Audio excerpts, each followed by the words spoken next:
Storm Hunters. Chapter 1. The Wind Calls. Allison Blake arrived in New Zealand on a quiet morning in early spring. The air was cool, and the sky was pale blue. She stepped out of the airport with a suitcase full of equipment and a head full of plans. She had received a research grant from her university to study extreme weather patterns. Her goal was clear: to observe and record a rare storm that was predicted to form near the southern coast. It was a chance to collect valuable data, and she was ready. Allison was 34 years old. She had spent most of her adult life studying the sky. She was a meteorologist, trained to read clouds, winds, and pressure systems. She was quiet, focused, and preferred working alone. She didn't chase storms for excitement. She chased them for knowledge. She believed that understanding nature could help protect people. Her tools were precise.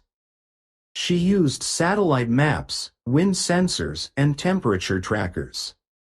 She trusted numbers more than feelings. She rented a small cabin near the coast, close to the area where the storm was expected to appear. The cabin was simple but comfortable. It had a desk, a bed, and a wide window that looked out toward the hills. Allison set up her equipment carefully. She checked her laptop, tested her sensors, and marked the possible storm path on a map. She knew the weather could change quickly, so she stayed alert. At the same time, another storm chaser was already in the region. His name was Remy. He was 38 years old and had a very different approach. Remy was not part of any program. He worked alone, without sponsors or grants. He had once served in the military, and after leaving that life, he found peace in chasing storms. He didn't use much technology. He followed the wind, the clouds, and his own instincts. He believed that nature spoke to those who listened. Remy drove an old truck filled with basic gear. He had a camera, a notebook, and a radio. He didn't care about perfect data. He cared about being close to the storm, feeling its power, and learning from it. He had chased storms across many countries, but something about New Zealand felt different. The land was wild, the skies were open, and the wind had a voice. Allison and Remy didn't know each other. They had never met. But the storm they were chasing was the same. It was forming slowly, gathering strength over the ocean. The weather reports showed unusual patterns. The wind was shifting, and the clouds were thickening. Both Allison and Remy noticed the signs. They moved toward the coast, each following their own method. Their paths crossed by chance. Allison was setting up a sensor near a cliff when she saw Remy's truck parked nearby. She didn't speak to him. She simply watched as he stood facing the sea, his eyes scanning the horizon. Remy noticed her too. He saw the equipment, the careful setup, and the focused expression. He didn't say anything. He respected her space. They returned to their work. Allison checked her readings. Remy wrote notes in his book. The wind grew stronger. The sky darkened. The storm was coming. Both of them felt it, not just through tools or instinct, but through something deeper. It was the kind of storm that didn't happen often. It was the kind of storm that could change everything. Allison stayed up late that night, reviewing her data. She saw pressure drops and wind shifts. She knew the storm would arrive soon.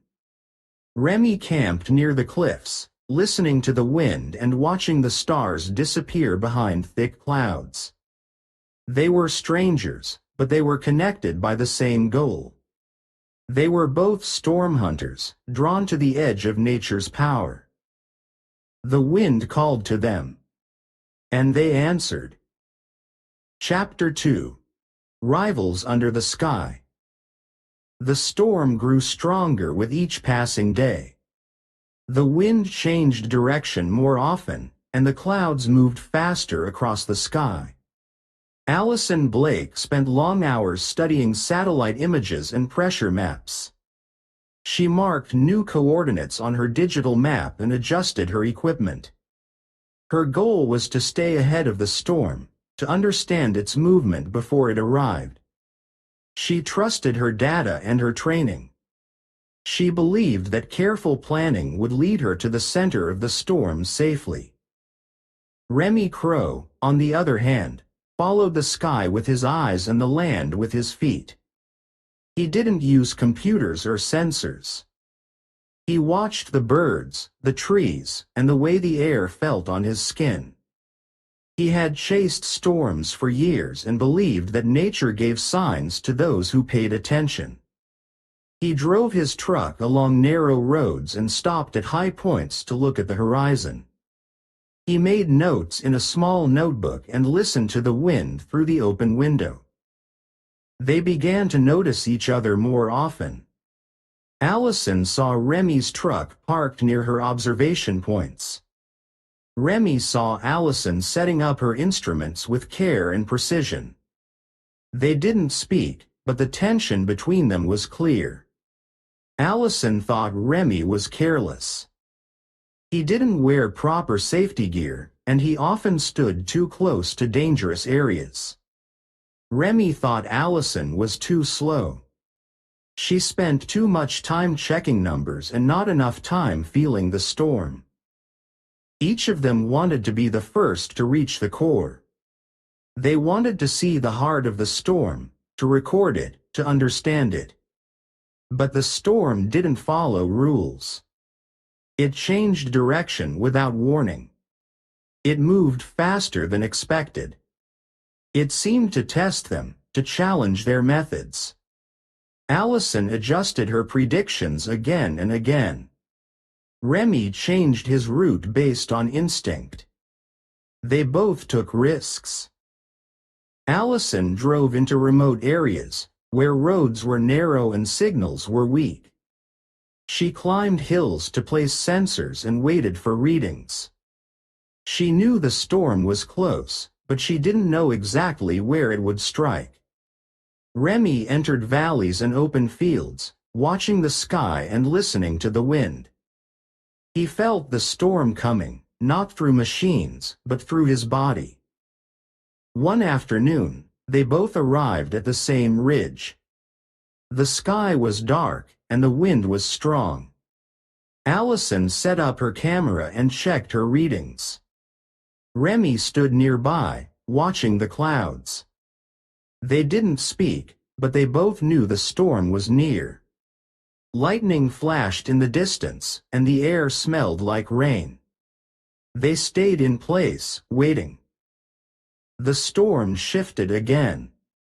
It moved south, faster than expected. Allison packed her gear quickly and followed the new path. Remy turned his truck and drove in the same direction. They didn't plan to follow each other, but the storm pulled them both toward the same place. As the storm grew, so did their rivalry. They didn't compete for fame or money. They competed for truth. Each believed their way was better. Each wanted to prove they could reach the storm's center first.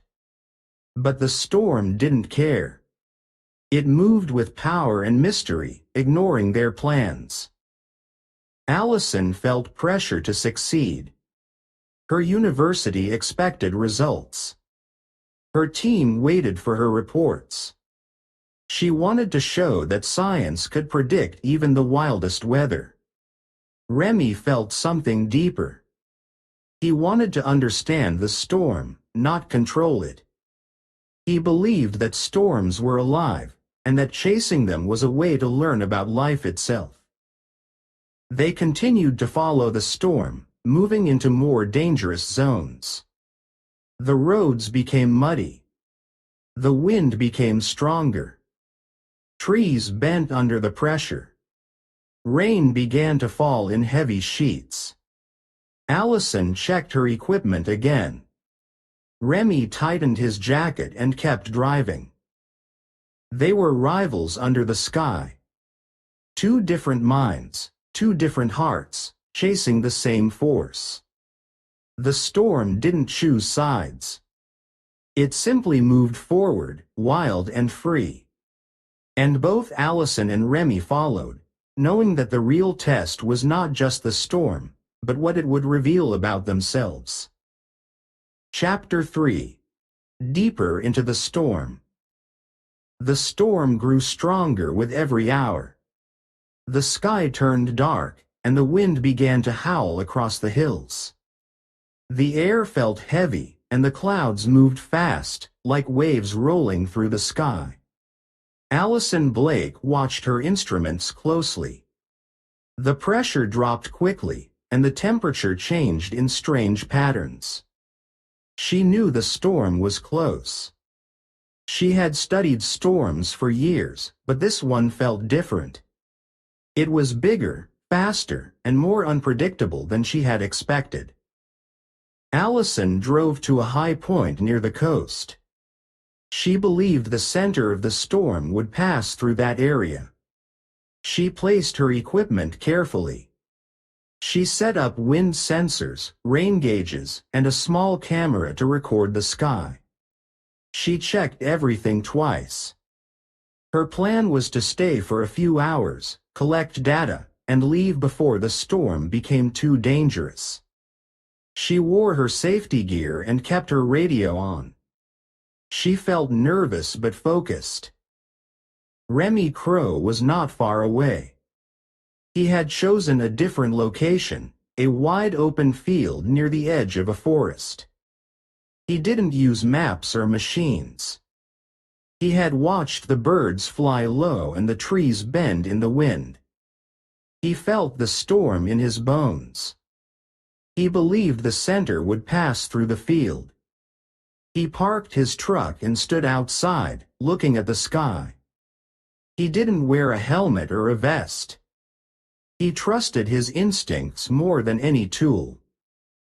As the storm moved closer, the wind became stronger. Trees began to shake, and small branches flew through the air. Rain started to fall, light at first, then heavy. The sky turned almost black, and lightning flashed in the distance. Allison checked her readings. The numbers were strange. The storm had changed direction again. It was moving faster than expected. She tried to adjust her equipment, but the wind made it hard to stand. Suddenly, the storm hit with full force. The wind roared like a train. Rain poured down in thick sheets. Allison's camera fell over, and her sensors stopped working. She tried to fix them, but the rain flooded the wires.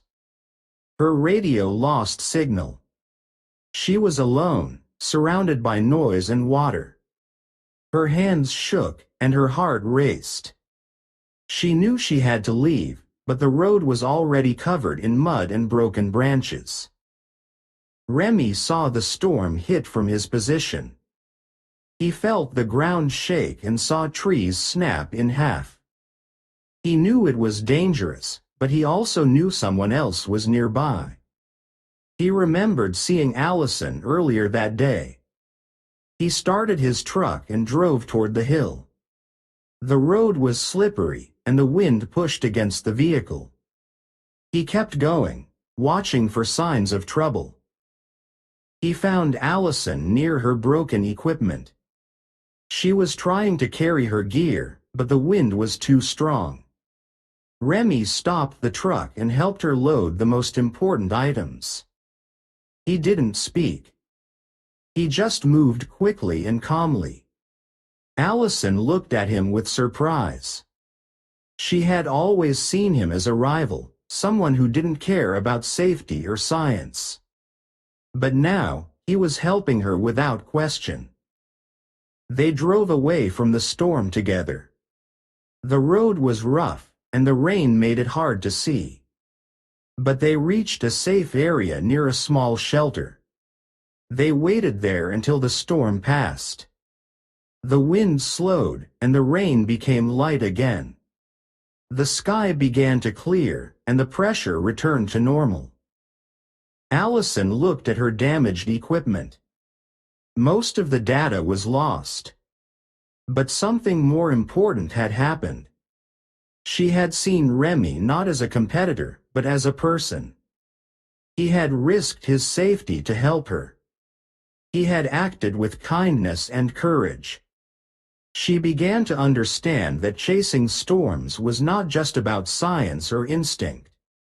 It was about respect, for nature and for each other. Remy sat quietly, writing notes in his book. He didn't talk about what he had done. He didn't ask for thanks. He simply recorded what he saw and felt. Allison watched him and felt something shift inside her. She realized that storms could teach more than weather patterns. They could reveal character, strength, and connection. The storm had passed, but its impact remained. Allison and Remy had entered it as rivals. They had faced danger alone. But they had come out together, changed by the experience. The sky was quiet now, but the memory of the storm stayed with them. It was the first time they saw each other not as storm hunters, but as people. And that made all the difference. Chapter 4. Breaking Point. The storm had passed, but its memory stayed with them. The wind had calmed, the skies had cleared, and the land was quiet again. Allison Blake sat in her cabin, reviewing the damaged data from her equipment. Some files were lost, but a few readings survived. She compared them with the notes Remy Crow had written in his small notebook.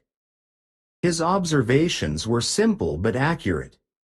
He had noticed changes in cloud shape, wind direction, and bird movement, things Allison's machines had also recorded. She was surprised. His instinct was not wild guessing. It was sharp, focused, and real. Remy had returned to his truck after the storm.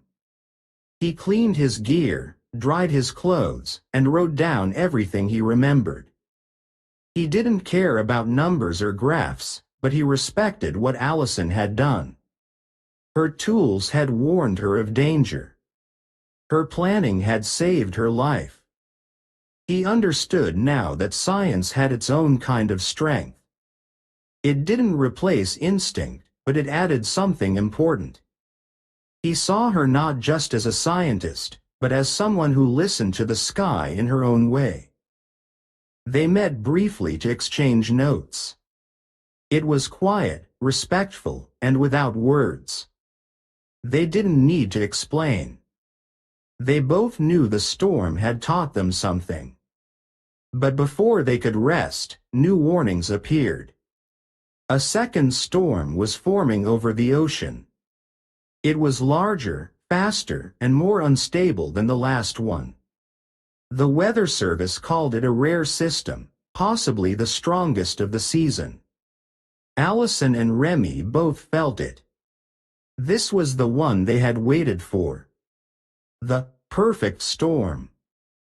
Allison returned to her maps and models. She studied wind patterns, satellite images, and temperature shifts. Her calculations showed a narrow path through the mountains. If she placed her equipment there, she could record the storm's core. She packed her gear, checked her safety plan, and prepared to leave. She knew the risks, but she trusted her method. Remy didn't look at maps. He drove along the coast, watching the waves and listening to the wind. He felt the storm pulling inland, toward the valleys. He believed the center would pass through a wide-open plain near the forest.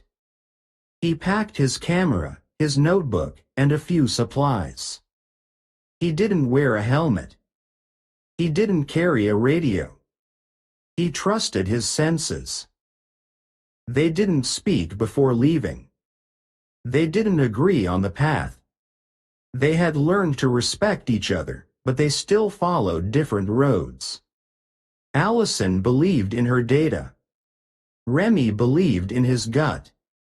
They both wanted to reach the storm's heart. They both wanted to understand it. But they knew this storm was different. It was stronger, faster, and more dangerous. It was not just a test of skill. It was a test of character. Allison drove through narrow roads, climbing higher into the hills. The sky turned gray, and the wind picked up. She stopped at a ridge and set up her equipment. She checked her readings and waited. The pressure dropped quickly. The storm was coming. She felt ready, but also tense. She knew she was alone. Remy reached the plain and parked his truck. He stood outside, watching the clouds build. The air was thick, and the light was strange.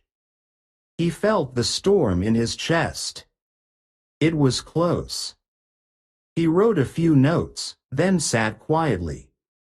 He didn't move. He didn't speak. He just listened. As the storm approached, both Allison and Remy felt the same thing. The wind roared. The sky darkened. The rain began to fall. It was the beginning of something powerful. They were far apart, but connected by the same moment. Each of them had chosen a path. Each of them had trusted their way. Now, the storm would decide. This was the breaking point. Not just for the weather, but for them. It was the moment when everything they believed would be tested. Science and instinct. Planning and feeling. Control and surrender. The storm didn't care who was right. It only moved forward, wild and free. And they followed, each alone, each brave, each ready to face whatever came next. Chapter 5. In the Heart of the Storm. The storm arrived faster than anyone expected. The sky turned dark in minutes, and the wind began to scream across the land. Trees bent low, and the air felt heavy, like something was pressing down from above. Allison Blake stood near her equipment, watching the numbers change too quickly. Her sensors blinked red. The pressure dropped sharply, and the wind speed rose beyond safe levels. She knew the storm had shifted again. It was no longer following her predictions. She tried to move her gear to a safer spot, but the rain came hard and fast. It soaked the ground and flooded the wires. Her laptop shut down, and the backup battery failed. She looked around and saw the road behind her was blocked by fallen branches and mud. Her car was parked too far to reach without crossing dangerous terrain. She was trapped, alone, and surrounded by chaos. Allison felt panic rise in her chest. She had prepared for many situations, but this one was worse than she imagined. Her radio was wet and silent. She had no way to call for help. The wind pushed against her body, and the rain made it hard to see. She crouched behind a rock, trying to stay low and calm. She knew she had to wait, but she also knew the storm was not finished. Remy Crow was nearby, though Allison didn't know it. He had followed the storm into the valley, trusting his instincts. He had seen the clouds twist in strange shapes and felt the pressure drop. He parked his truck near a line of trees and waited. Then he saw a flash of light in the distance. It was not lightning. It was a signal, brief and weak. He recognized it as a distress flare. Someone needed help. Without hesitation, Remy started his truck and drove toward the signal. The road was slippery, and the wind pushed against the vehicle. He passed broken fences, fallen trees, and flooded paths. He didn't stop.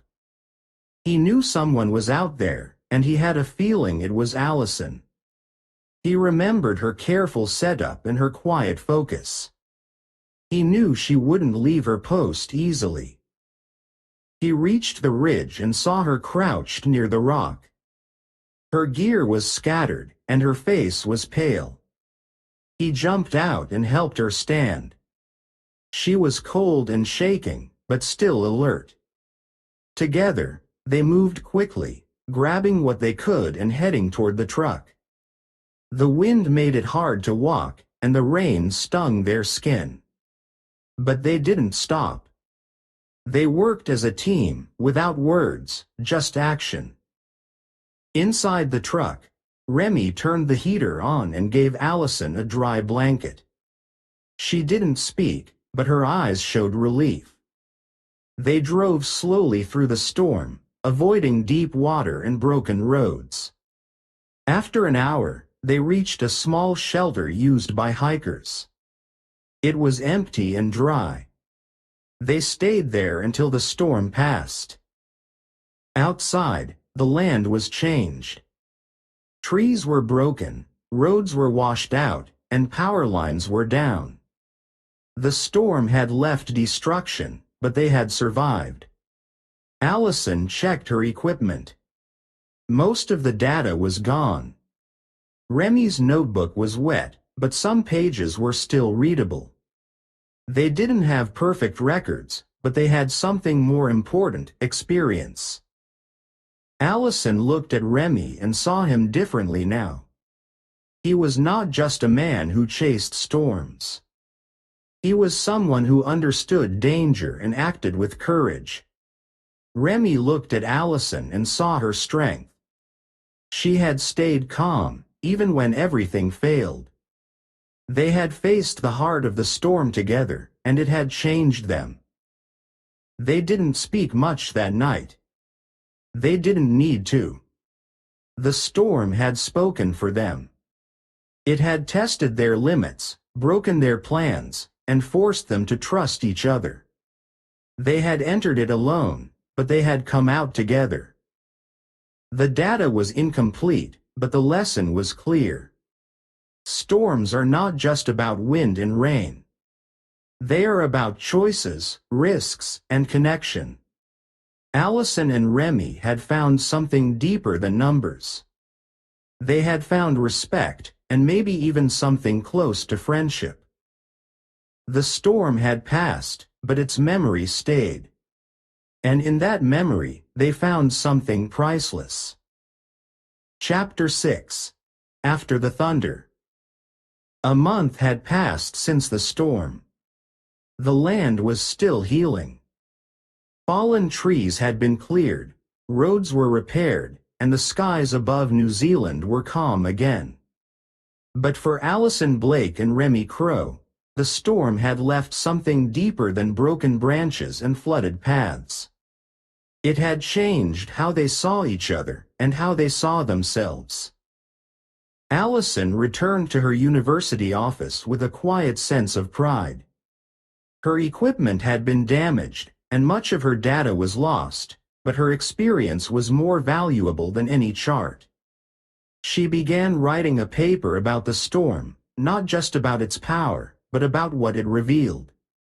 She included her observations, her mistakes, and the moment when instinct saved her. She wrote about Remy, not as a rival, but as someone who had helped her survive. She named him as co-author, even though he had never asked for credit. Remy was surprised when he received the draft. He read it slowly, sitting in his truck with the window open. The words were simple and honest. Allison had described the storm with care, but she had also described him with respect. He didn't see himself as a teacher, but the paper showed that his actions had meaning. It made him think about the years he had spent chasing storms alone. Maybe it was time to do something different. Soon after, Remy accepted an offer to join the university team. He didn't become a scientist, but he became a mentor. He taught young storm chasers how to read the sky without machines. He showed them how to feel the wind, how to watch the birds, and how to listen to silence. He didn't speak much, but when he did, people listened. His lessons were short, but powerful. Allison and Remy worked together now. They didn't always agree, but they respected each other. Allison still used her instruments and models. Remy still trusted his instincts. But they learned to combine their strengths. When planning field trips, they discussed both data and feeling. When preparing students, they taught both safety and courage. Their partnership was not perfect, but it was strong. The storm had taught them that nature is not something to fight. It is something to understand. It doesn't follow rules, and it doesn't care about pride. It moves freely, and it speaks in many ways. Allison had learned to listen not only to numbers, but to people. Remy had learned that instinct is stronger when shared. Together, they had found a new way to chase storms, not to conquer them, but to learn from them. One afternoon, they stood on a hill with a group of students. The sky was clear, and the wind was soft. Allison pointed to the clouds and explained their shape. Remy watched the horizon and said the air felt different. The students listened to both. They didn't choose one method over the other. They saw how science and instinct could work together. Allison looked at Remy and smiled. She remembered the first time she saw him, standing alone near the cliffs. He had seemed wild and careless. Now she saw him as calm and wise. Remy looked at Allison and nodded. He remembered her careful setup and quiet focus. Now he saw her as brave and open. The storm was gone, but its lesson remained. It had broken their plans, tested their limits, and brought them together. It had shown them that strength is not in control, but in connection. The perfect storm was not the one they caught. It was the one that changed them. Moral: true strength is not in defeating the storm, but in learning from it. Rivalry can blind, but respect opens the way to understanding. The perfect storm is the moment when science and instinct meet, not to conquer, but to protect. Thank you for your attention. If you like the story, please like and subscribe. It motivates us to make new videos and helps us promote the channel. Thank you.